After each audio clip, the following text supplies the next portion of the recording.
Olá, meus caros, como vocês estão? Espero que estejam bem. Gente, nós estamos tentando buscar ferramentas para auxiliar a todos, tá? Então nós vamos trabalhar com PowerPoint comentado, com videoaulas. O professor está gravando alguns vídeos no YouTube já, com resolução de exercícios, tá?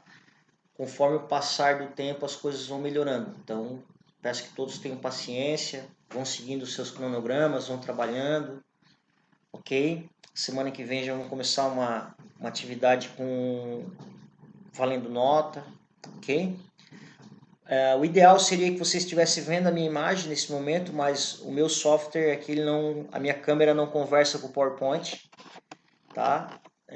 Estou com um probleminha técnico, então eu vou gravar só o áudio mesmo, para que eu possa estar ajudando vocês no entendimento disso. Depois, professor, quero fazer uma leitura, não quero a tua voz mexendo o saco aqui, só desligar ali o microfonezinho, né, ou baixar o volume do teu computador, e aí tu pode ler as apresentações com mais calma. Tá, gente? Então, vamos lá. Gente, então, o nosso objeto de estudo, ele é ondas. Nosso objeto de estudo é ondulatória. A ondulatória envolve o estudo de ondas e os fenômenos associados a ela. Então a gente vai estar trabalhando com tudo que envolve uma onda, uma oscilação e os seus fenômenos. Tá? Basicamente a gente vai estudar as ondas em cordas, que são mais fáceis para a gente entender, os fenômenos de reflexão e de refração. O fenômeno de reflexão, onde entra toda a parte de eco, reverberação, efeito Doppler, essa parte toda. A difração, que é um fenômeno muito interessante, e a interferência. Tá? O que é uma onda? Uma onda ela é toda perturbação que se propaga em um ambiente físico. Então, por exemplo, quando eu faço isso aqui, eu bato em alguma coisa, eu estou perturbando o meio. E essa perturbação ela se propaga através desse ambiente físico, que pode ser o ar, pode ser um sólido, pode ser um meio gasoso, a água. Obviamente esse som, essa onda, ela vai se propagar de maneiras diferentes. Então, por exemplo, o som ele vai se propagar mais rápido, por exemplo, num metal do que na água. Ele vai se propagar mais rápido na água do que no ar, porque depende de quão denso é esse material, né? Ok? Uma onda ela é uma sucessão de pulsos. Então, por exemplo, nessa figura aqui, ele está fazendo um pulso só. O que é uma onda? É um conjunto de pulsos. Então seria o próximo pulso e assim por diante. Certo, gente? Ok, vamos adiante. Esse aqui depois vocês dão uma olhada com calma. Então uma propriedade muito importante da ondulatória é a seguinte. Uma onda ela não propaga matéria, ela só propaga energia. Como assim, professor? Por exemplo, um surfista, ou até mesmo quem não surfa, mas já foi no mar e fica boiando naquele balanço. O professor não está falando daquela onda que estoura a espuma, o professor está falando só daquele balanço. Aquele balanço é uma onda que só joga a gente para cima e para baixo. Professor, mas eu ando. Tu anda por causa da corrente marítima, por causa da corrente da água, não por causa da onda. Tá? Então uma onda ela pega um ponto e só faz isso aqui, ó. Joga para cima e para baixo. O que move ela para cá é outra história, tá, gente? Bom, para a gente começar o nosso estudo, a gente precisa, assim, primeiramente aprender a classificar as ondas, tá? As ondas elas são divididas em duas grandes maneiras e dentro dessas duas maneiras elas são subdivididas em outras duas. Como assim, professor? Então a gente classifica uma onda quanto a sua maneira de se propagar no ambiente e quanto a sua natureza. Então vamos lá. Primeiro vamos definir quanto à sua propagação. Quanto à sua propagação, uma onda ela pode ser longitudinal ou ela pode ser transversal. Então vamos começar pela longitudinal. O que é uma onda longitudinal? Uma onda longitudinal é isso, ó. Quando eu puxo, por exemplo, aqui a mola, eu estou puxando nesse sentido. Quando eu solto, ela vai se propagar nesse sentido. Vocês percebam que isso é longitudinal. A direção de vibração e a direção de propagação é a mesma. Que direção é essa? Direção horizontal. Os sentidos são opostos. Então, esse tipo de onda aqui é a chamada onda longitudinal. Por exemplo, ondas em molas, o próprio som no ar também é assim, tá? Uma onda transversal, ela vai funcionar exatamente ao contrário. Então, como assim, professor? Por exemplo, um pulso numa corda. Ó. Quando eu pego essa corda e eu puxo ela para cima para dar um pulso, né? Obviamente eu vou puxar para cima e para baixo, eu vou vibrar o sistema nesse sentido, porém ela vai se propagar nesse sentido. Então vocês percebam que a direção de vibração e a direção de propagação, elas formam um ângulo de 90 graus, ou seja, transversal. Isso é uma onda transversal. Então a luz ela é uma onda transversal, depois a gente vai ver por quê. Quando a gente classificar as ondas eletromagnéticas, a gente vai entender por quê. As ondas em cordas e por aí afora. Ok, gente? Bom, classificando então as ondas quanto à sua natureza. A gente já classificou quanto à sua propagação. Então, quanto à sua propagação, ó, quanto à sua propagação, ela pode ser longitudinal ou transversal. Agora, quanto à sua natureza, como é que ela pode ser? Ela pode ser mecânica ou eletromagnética. Então, quanto à sua natureza, ela pode ser mecânica ou eletromagnética, tá? Então, o que é uma onda mecânica? Uma onda mecânica é uma onda que ela precisa de um meio material para se propagar. Ou seja, ela não vai se propagar no vácuo. Então, todas as ondas que precisam de um meio material para se propagar são ondas mecânicas. Então, ondas em cordas, ondas na água, o som, tá? E a luz, professor? Já vamos chegar lá. Então, por exemplo, a luz.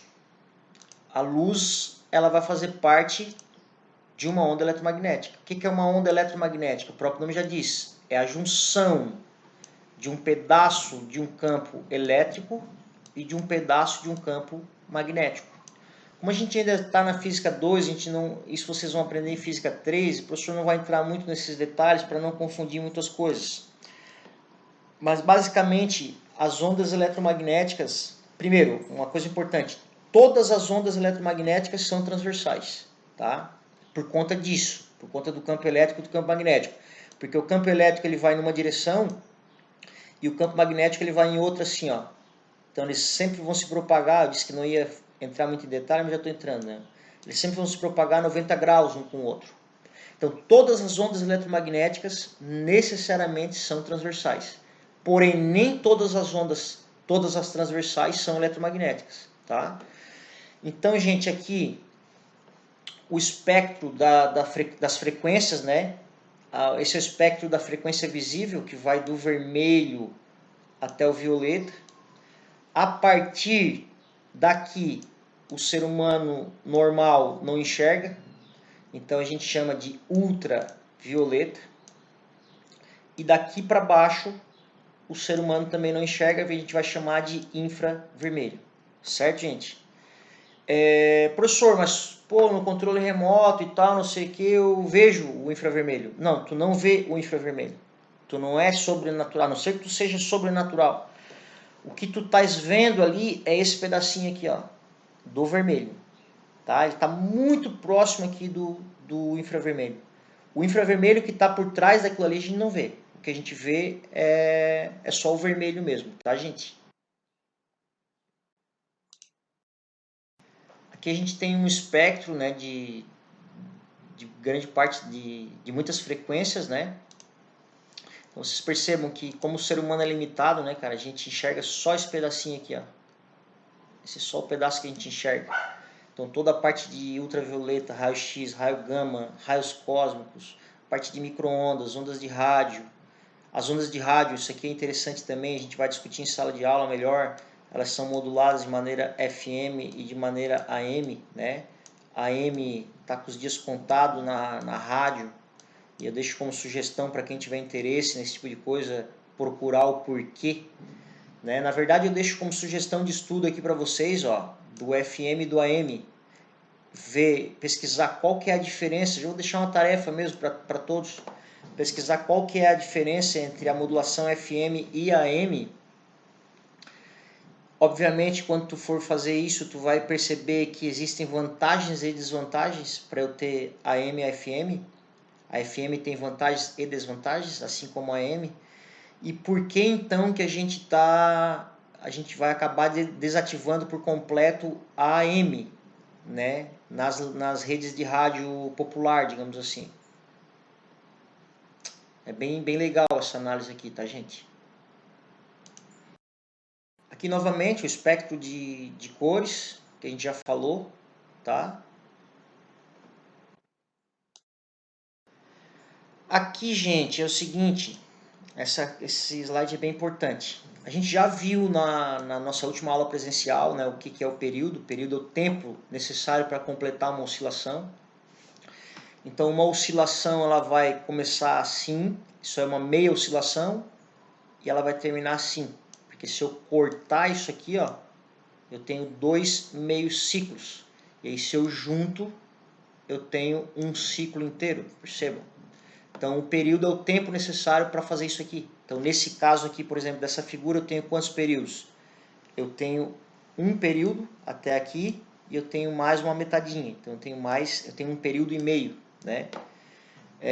Ou aqui ele coloca um período como daqui até aqui, ok, perfeito. Ele começa aqui, faz um meio ciclo para baixo, depois faz um meio ciclo para cima, fechou. 2 meios ciclos me dá um ciclo.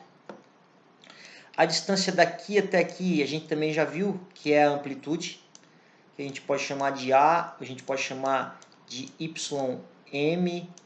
Lá, eu acho que na última aula que a gente teve, a gente estava chamando de XM, tá? Tudo a mesma coisa.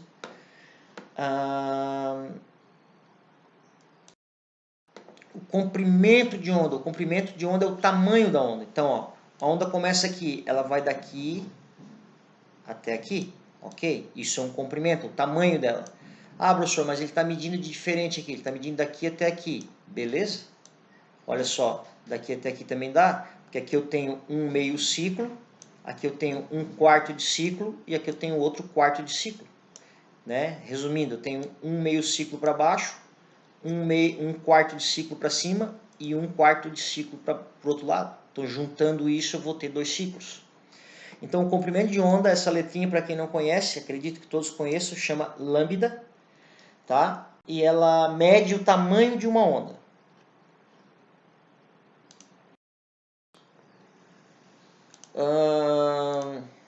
Isso aqui a gente já viu, tá? Então, eu vou deixar para vocês ler depois com calma. A gente já viu na aula passada, só relembrando aqui que a unidade de frequência é o Hertz, tá?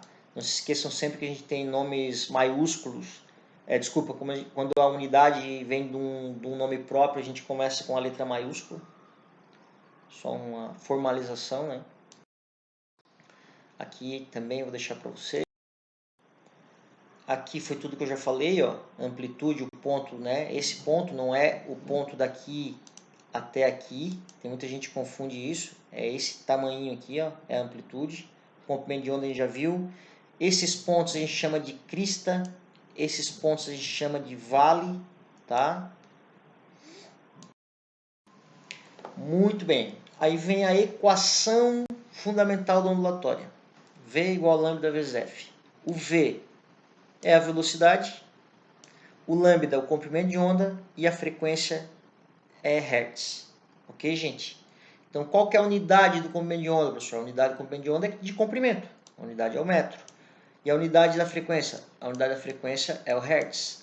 Professor, mas daí eu vou ter metro vezes Hertz. Isso não me dá metros por segundo. Bom, aí eu vou deixar isso aqui para vocês quebrarem a cabeça um pouquinho. Será que isso aqui, metro vezes hertz, vai me dar a unidade de medida da velocidade, que é metros por segundo? Vai ter que dar, ok?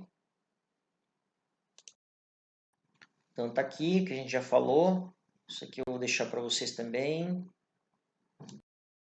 Isso aqui também eu vou deixar para vocês, dar uma olhada com calma. Aqui, isso é muito importante. Então vamos começar estudando a velocidade de uma onda em uma corda, tá, gente? Esse é o primeiro estudo que a gente vai fazer, de uma corda. Então a velocidade ela é dada pela tensão na corda dividido pela densidade. A tensão, a densidade a gente sabe que é a massa pelo comprimento. Tome cuidado aqui a massa em quilos, né, dentro do sistema internacional, e o comprimento em metros. Então isso aqui vai me dar quilograma por metro, que é a densidade linear, tá aqui, ó, quilograma por metro. A tensão na corda, ela é uma força. Então a gente já estudou isso em física 1, ela é dada em Newton, certo? E assim que eu calculo a velocidade de uma onda em uma corda, tá, gente? Depois na aula de exercícios a gente vai fazer alguns exemplos. Lá no Moodle tem alguns exemplos, né, daqueles exercícios que eu passei para vocês. Tem alguns exercícios propostos que vocês vão ter que usar essa equação. Logo a gente vai chegar naquela resolução. Tá? O professor está gravando os vídeos aqui ainda para a gente. Pessoal, a parte de reflexão essa parte aqui eu vou passar meio rápido, porque isso eu preciso fazer um exemplo gravado assim, para a gente estudar melhor a questão do eco e reverberação e tal. Mas basicamente reflexão de uma onda, o próprio nome já diz, é uma reflexão, ela bate e volta. Só que dentro disso aqui a gente tem bastante características que a gente tem que estudar, que a gente vai fazer com mais calma, tá? Isso aqui eu vou deixar para vocês dar uma lida também com calma. A refração, ela é um fenômeno bem interessante também, tá? Então aqui nesse caso aqui ele está falando da refração da luz. Então a refração, uma coisa importante, gente, ó. O que é a refração? É o desvio. É quando tu tens uma onda propagando num meio 1 e ela vai entrar numa região 2, onde é outro meio. Então, o que a gente diz que são os índices de refração. Cada meio tem um. Por exemplo, o ar tem um, a água tem outro, o vidro tem outro. Então, quando ela muda de meio, ela muda de índice de refração. Ou seja, ela sofre um desvio. Esse desvio pode ser assim ou pode ser assim. Depende da relação entre esses índices de refração. Tá? Nesse caso aqui ele está mostrando a refração da luz na água. Né? Então, a luz vem, ó, pelo ar, em vez de ela ir reto, ela sofre esse desvio aqui. Então, na verdade, a gente vê o objeto aqui. Na verdade, a gente vê o objeto aqui, mas ele está lá. Né? Desculpa, a gente vê lá, mas ele... Pera aí. A gente veria aqui, mas ele está aqui. Exatamente. Então, é que dá aquela sensação de desvio, né? Toda essa parte aqui eu vou deixar para vocês. Essa também. A difração, cara, a difração ela é o seguinte, ó. A difração é bem interessante, é a capacidade que uma onda tem de contornar um obstáculo. Então, por exemplo, tu tens aqui, isso é bem interessante, porque, por exemplo, tu tens um muro e tu tens uma pessoa falando aqui. A gente sabe que a outra pessoa consegue escutar aqui. Não é porque o som atravessou pelo tijolo, é porque o som ele veio e ele procurou uma maneira de contornar esse obstáculo e chegar lá. Então existem algumas ondas que elas têm muita dificuldade em fazer isso. Por exemplo, a luz, né?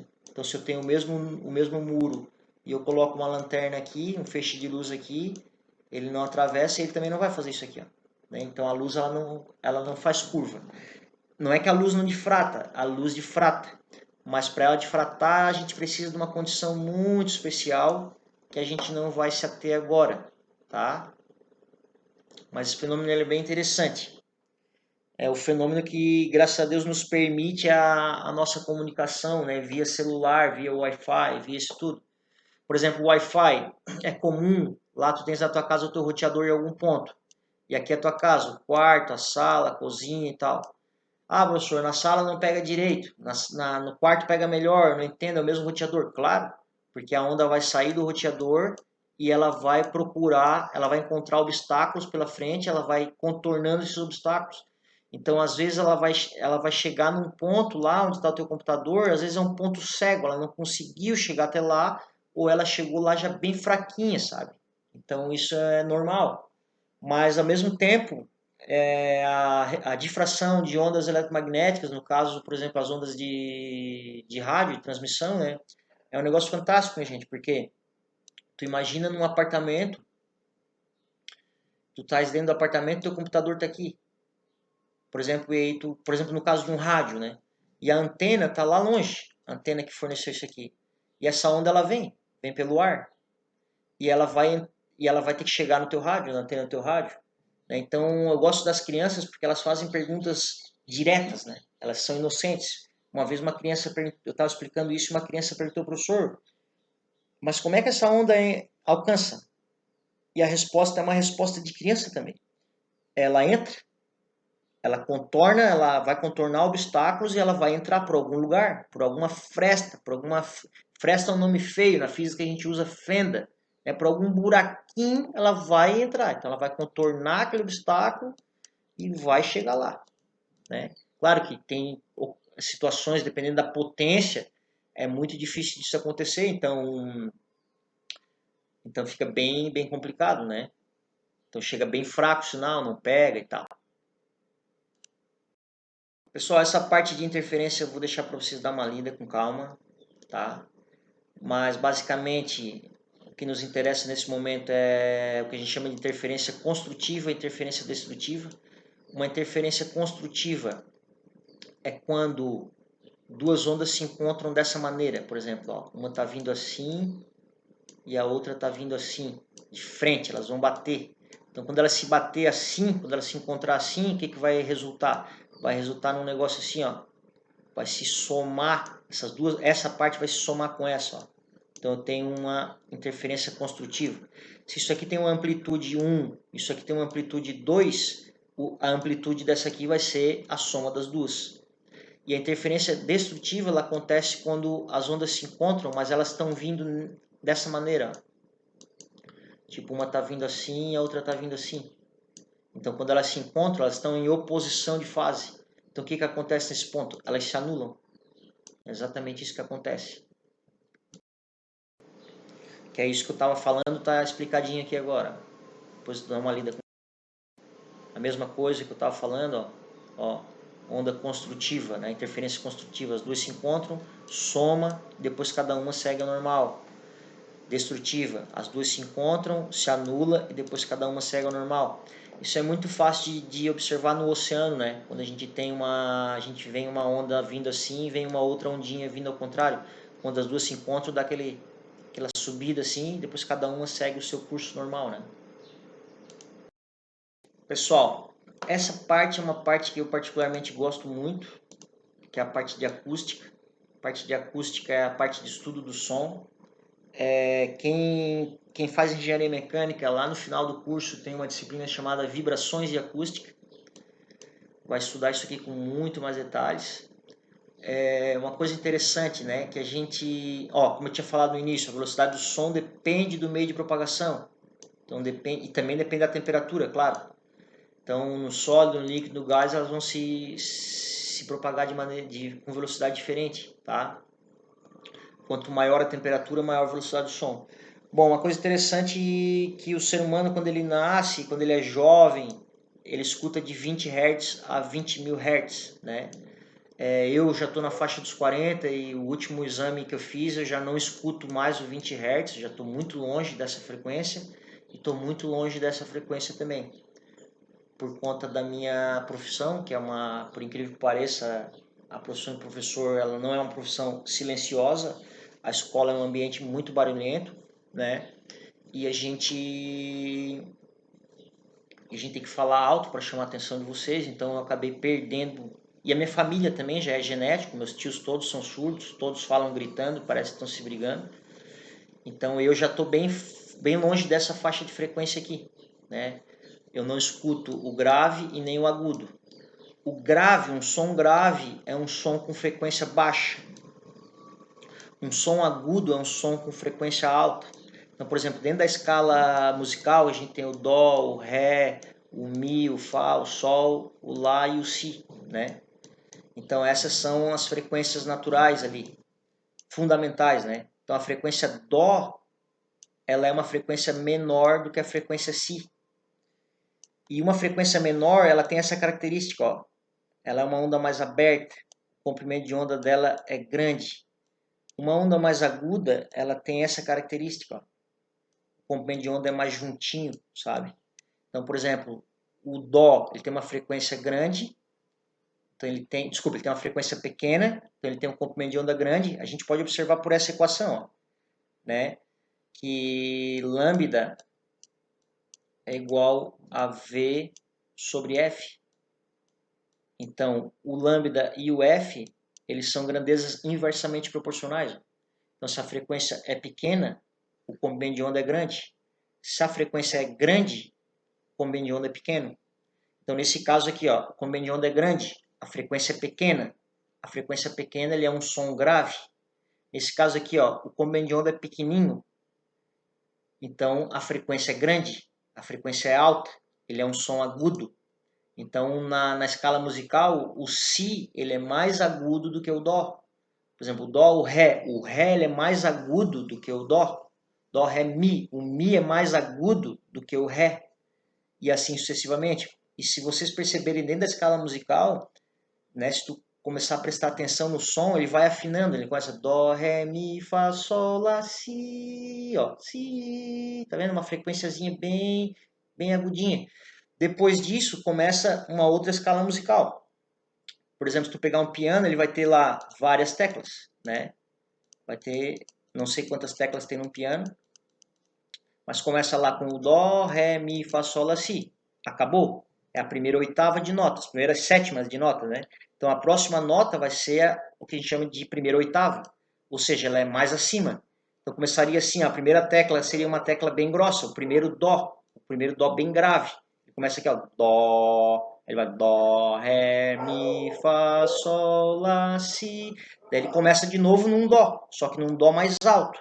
Ele vai dó, ré, mi, fá, sol, lá, si. Vai subindo, dó, ré, mi, fá, sol, lá, si, dó, ré, mi, fá, sol, lá, si, dó, ré, mi, fá, sol, lá, si. Bem fininho, tá?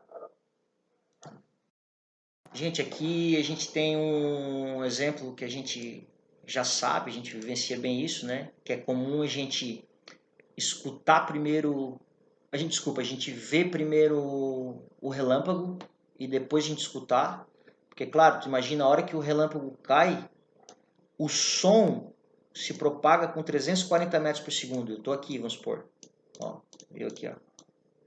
O som se propaga com 340 metros por segundo, a onda do som. Só que a onda da luz se propaga com 3 vezes 10 na 8 metros por segundo. Então o trovão caiu, a luz já fez assim, ó, bum, chegou em mim. E o som vem atrás, ó. Então por isso que a gente primeiro enxerga o trovão, o raio, o relâmpago, e depois a gente escuta o som, ok? Aqui está toda aquela parte que eu falei para vocês, ó, de frequências, né? Som agudo, som grave, ó, som agudo, uma frequência alta, uma frequência fininha, ó. Um som grave, uma frequência maior, né? Tá? Pessoal, uma coisa interessante é o seguinte, ó, altura é diferente de volume, tá? Quando a gente fala em altura de um som, a gente está falando da frequência. Então, quando eu falo na altura, eu estou falando na frequência, aquela história do grave e do agudo. Então, quanto mais alto, mais agudo. Quanto mais baixo, mais grave. Quanto mais baixo, mais grave, mais grosso. Quanto mais agudo, mais alta a frequência, mais fininho. Isso é a altura de um som. O volume está ligado a outra coisa, que é o decibel, que a gente vai ver isso mais para frente, tá? Então, que vai definir se um som é forte ou ele é fraco. Então, professor, quando eu falo assim, aumenta o volume, tá certo? Tá certo? Tu estás aumentando o volume. Estás aumentando, digamos, a força daquilo que tu vai escutar. Tu não está falando em aumentar a frequência. Agora, quando eu falo assim, o som está alto, baixa o som, vamos baixar, está muito alto. Não, o volume está alto, não é a frequência que está alto, o volume pode estar alto.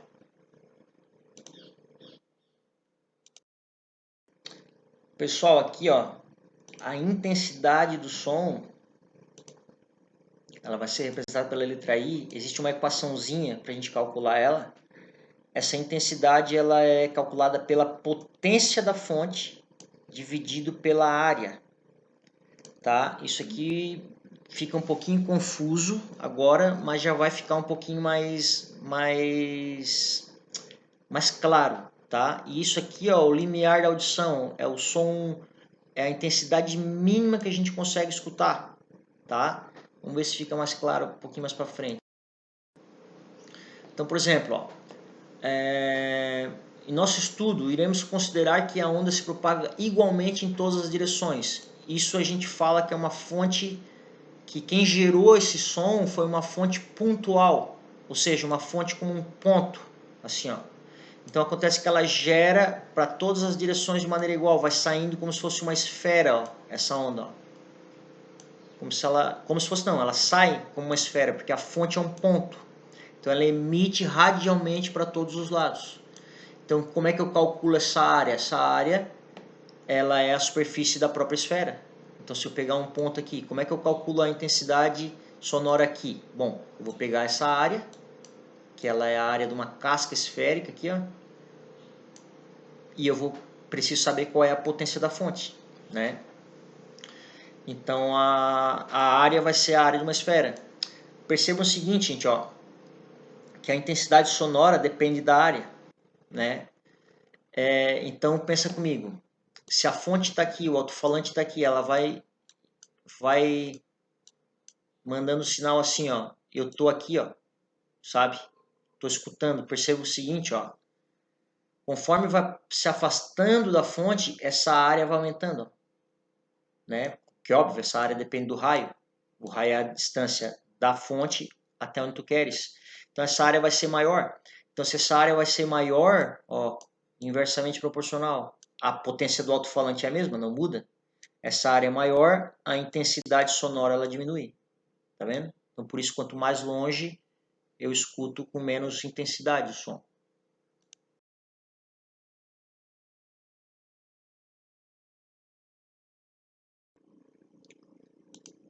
Pessoal, olha só. Preste bastante atenção nesse fenômeno ondulatório, tá? O professor vai tocar aqui um instrumento, vai tocar uma nota musical em um instrumento, ok?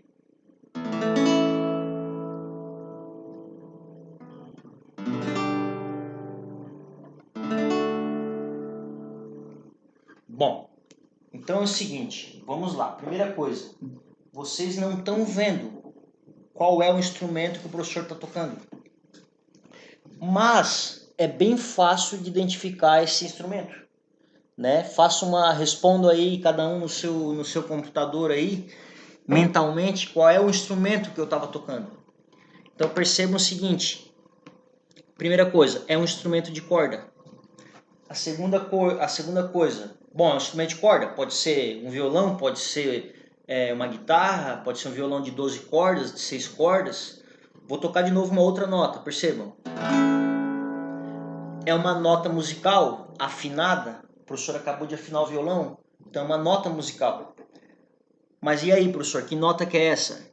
Quem é que consegue aí definir que nota que é essa? Essa nota que eu toquei, a primeira nota, quem consegue definir é porque tem um ouvido muito bom, tá, gente? Essa nota que eu toquei foi uma nota Lá, um Lá maior, e eu usei um violão. Bom, onde eu quero chegar com essa história toda?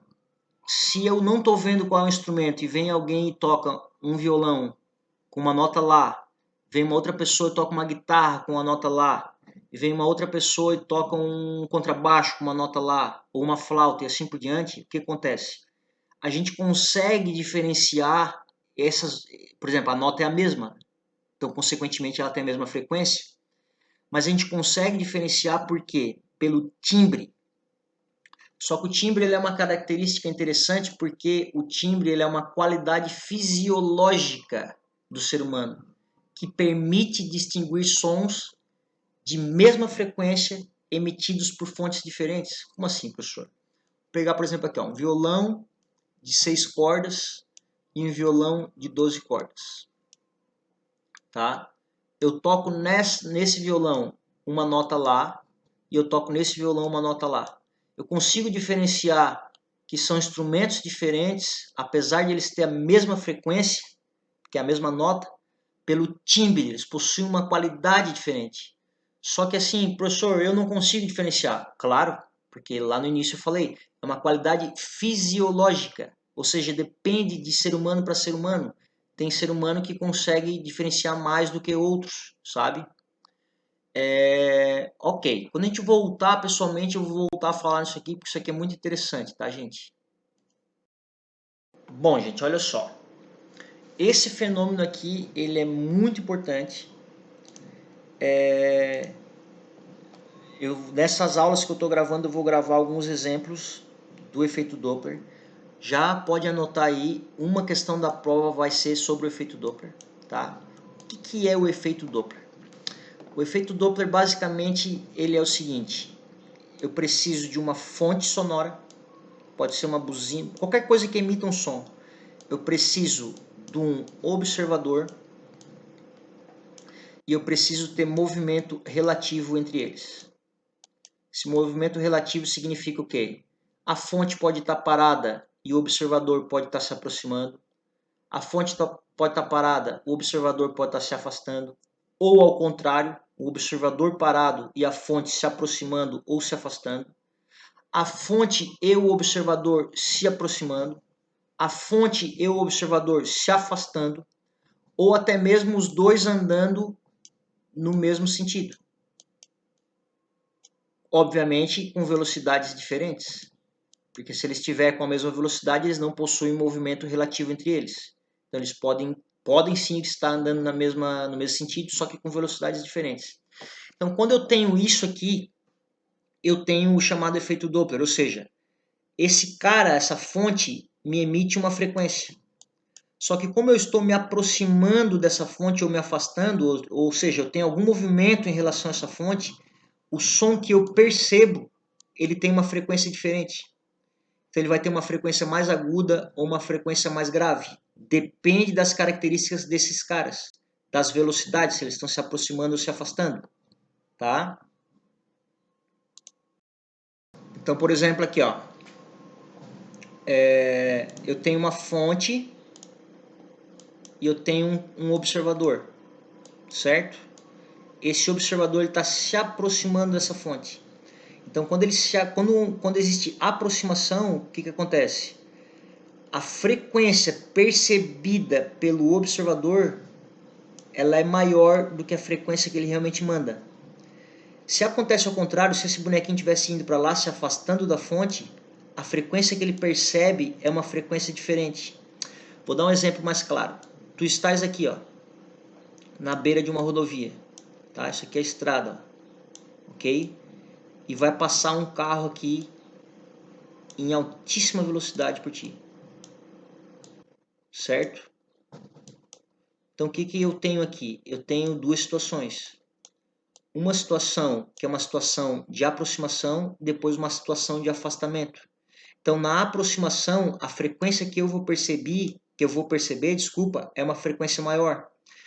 A partir do momento que ele estiver se afastando, a frequência que eu vou perceber é uma frequência menor. Então, se aqui eu vou perceber uma frequência maior, na aproximação eu vou perceber uma frequência mais aguda. E no afastamento eu vou perceber uma frequência mais grave. No final das contas, o que eu escuto? Eu escuto isso aqui, ó, o carro vindo, ó, vindo agudo, ó, indo embora, grave, ó. Então, ó, tá vendo? No começo eu tenho um agudo, uma aproximação, e no final eu tenho um grave, no afastamento. Isso é o efeito Doppler. O que a gente vai ter que fazer agora é aprender a calcular esse tipo de coisa. Qual que é essa frequência que eu escuto aqui? Qual que é essa frequência que eu escuto no afastamento? Qual que é a velocidade que esse cara tem que ter para eu escutar determinada frequência e por aí afora. tá? Mas é muito simples isso aqui, gente, é muito simples mesmo. Isso aqui todo mundo já estudou no ensino médio também, tá? Então aqui eu tenho a equação para a gente trabalhar com isso, ó. Essa seria a frequência percebida pelo observador, essa seria a frequência emitida pela fonte, essa é a velocidade do som no ar, que é o 340 metros por segundo, esse a velocidade do observador e essa a velocidade da fonte, tá? Esses sinais aqui a gente vai discutir depois, mas eu sugiro que vocês façam uma pesquisa aí, lá naqueles vídeos que eu passei, naqueles links também tem alguma coisa, para vocês identificar como é que tu trabalha com esses sinais, mas basicamente tu tens que criar uma referência, por exemplo assim, ó, o observador está aqui, a fonte está aqui, tá? Traça uma linha, coloca um sinal de mais. Então todo mundo que estiver indo nessa direção vai ser positivo. Por exemplo, aqui, ó, aqui eu tenho o observador e aqui eu tenho a fonte. Então, ó, observador e a fonte. Traço uma linha, bota um sinal de mais. Quem estiver indo nessa direção vai receber um sinal de mais. Então, por exemplo, esse observador está indo para lá, ó. Beleza? Então ele é positivo. Então, quando eu for usar a velocidade do observador, eu vou usar o sinal positivo. Ah, professor, a fonte está parada. Se a fonte está parada, então não precisa sinal nenhum, ela é zero aqui, ó. Mas vamos supor que ela estivesse se aproximando do observador. Opa, ela está indo para lá, ó. Só que a minha referência positiva é para o outro lado, então ela é negativa. Então, quando eu fosse usar a velocidade da fonte, eu usaria o valor negativo para ela. Ok? Eu dou a tarefa e eu mesmo respondo, né? É um pai esse professor. Então tá, gente, esse é o último slide aqui, é com aquilo que eu estava falando, essa referência, tá? Então, eu sugiro que vocês leiam, releiam esse slide com calma agora, sozinhos, escutem com calma novamente, quantas vezes for necessário. Acessem os links de apoio que o professor passou lá e a gente vai conversando, tá bom? Um grande abraço, se cuidem, fiquem com Deus.